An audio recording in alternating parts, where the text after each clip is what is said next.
We can think of statistics as the science and art of data.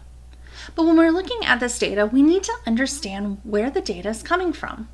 So when we talk about the individuals, those are the objects described by a set of data. They could be people, but they also could be animals or things. We'll also have variables, and a variable is any characteristic of an individual. Variables can take different values for different individuals. If everybody had the same values for everything, then life would be kind of boring. So we want to have variables that are different across different individuals.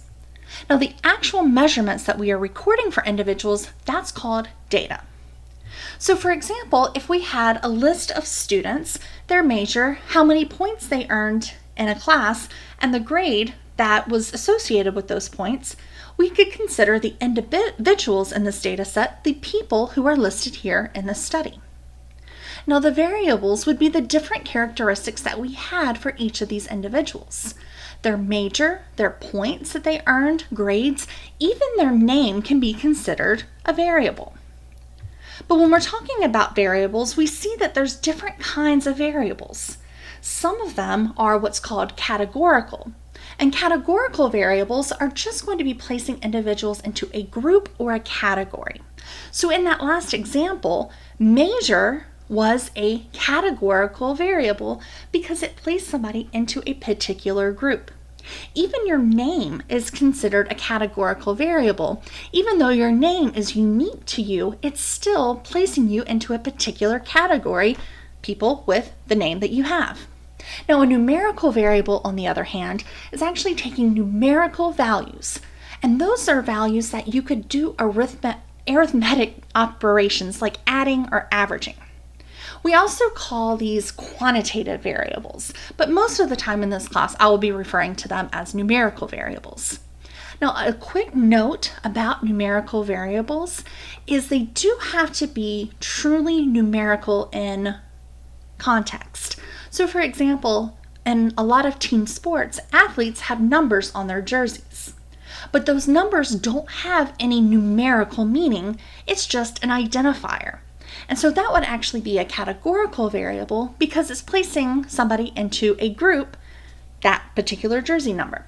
Student ID numbers, license plate numbers, zip codes, area codes, those are also categorical variables. Even though they are numbers, the numbers don't actually mean anything in terms of being able to quantify something.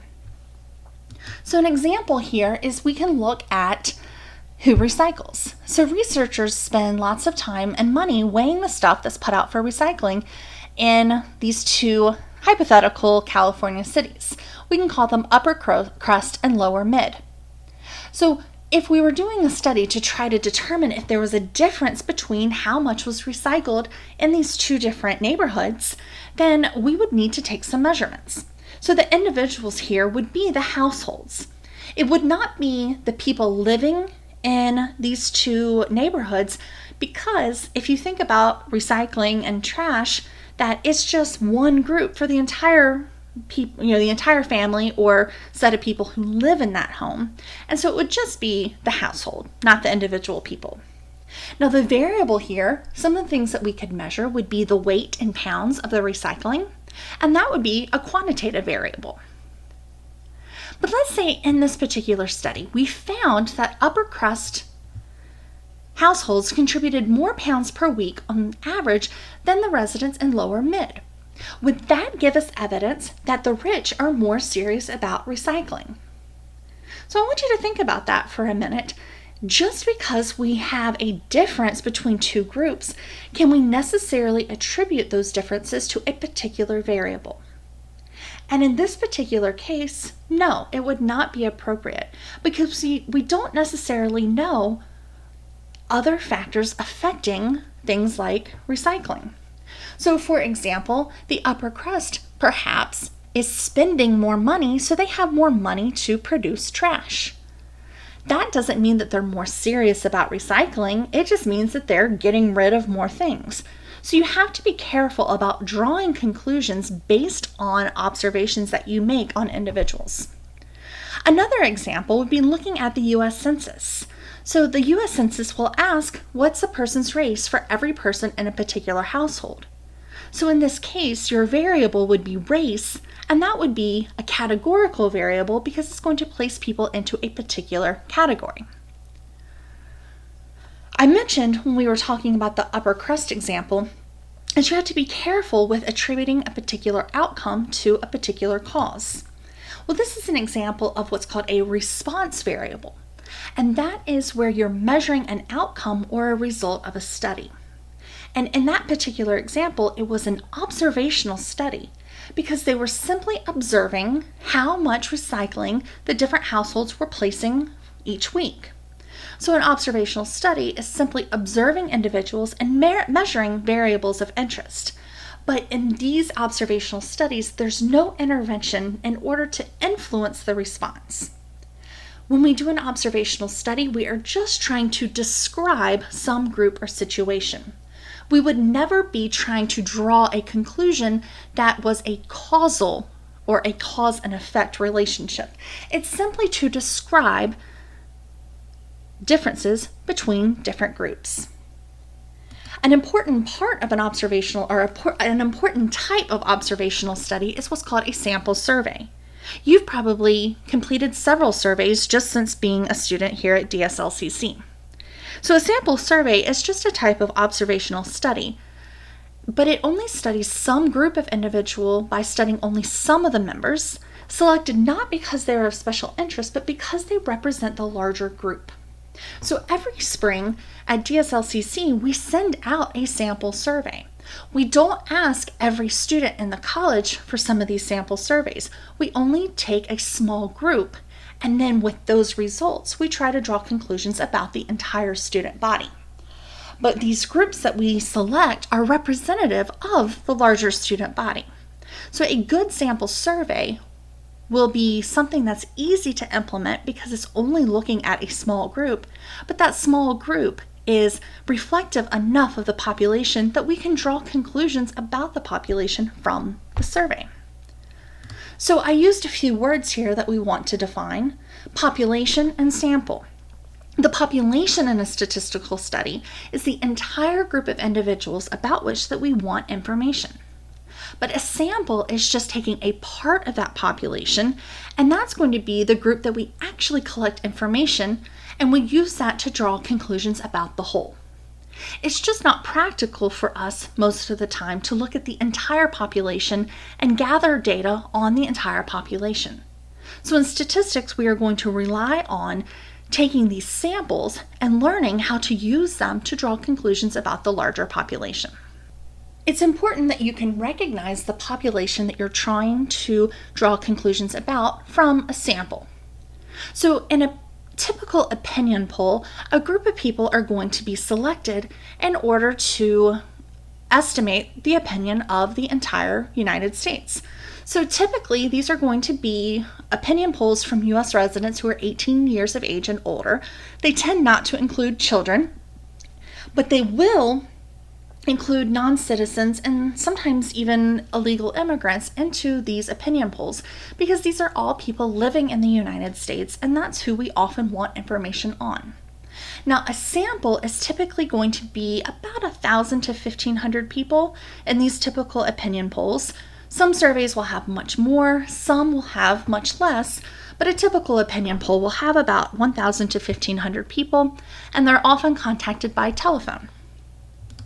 An example of a government sample survey that we use very regularly is the Current Population Survey.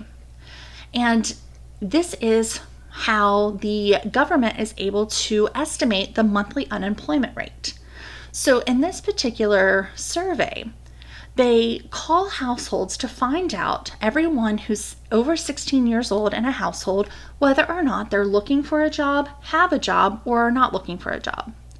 So in this case, the population is going to be the households, because the survey they call the households and ask about the entire households and not the individuals within the household. So here the individuals are the household.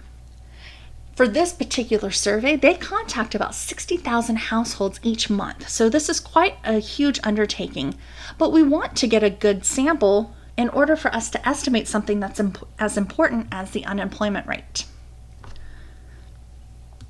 Another survey that we can look at is the survey that is administered by the National Opinion Research Center at the University of Chicago. Some of the things that are included on this survey would be the subject's family and personal background, experiences and habits, and attitudes and opinions on different subjects. So in this survey, they are contacting adults who are living in households in the United States. So here, they're actually contacting individual adults and not the household. But one limitation of this particular study is that they do not include adults who are living in institutions. So that would be like hospitals, prisons, even college, and people who cannot be interviewed in English. This survey contacts about 3,000 adults, and they're typically interviewed in homes in person. But what happens when we don't use a sample and instead we get information on everybody? Well, that's called a census. And a census is when we try to sample the entire population. Every 10 years, the United States does one of these, called the U.S. Census. Now, the census is supposed to contact everybody and get information, but it's not perfect. Even though we get almost everybody, we tend to misrepresent at least a few of the groups, and it does tend to overcount the population by just a little bit, but it undercounts different subgroups of the country. One of the goals for the U.S. Census Bureau is to include, as best as they can, data about the entire population, because that's used for hospitals, for schools, for allocation of federal funds, and a lot of other important things that we rely on. We talked about observational studies and things like surveys, but what about experiments? I'm sure you're familiar with experiments.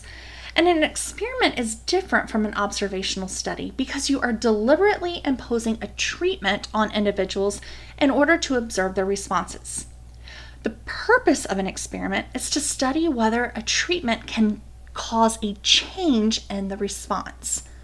So in an observational study, we simply observed what was happening in our individuals, but in an experiment, we are actually trying to impose a treatment.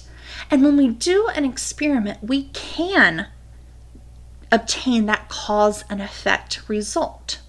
Because here, we will control a lot of other variables, and any changes that we see can be attributed to the treatment.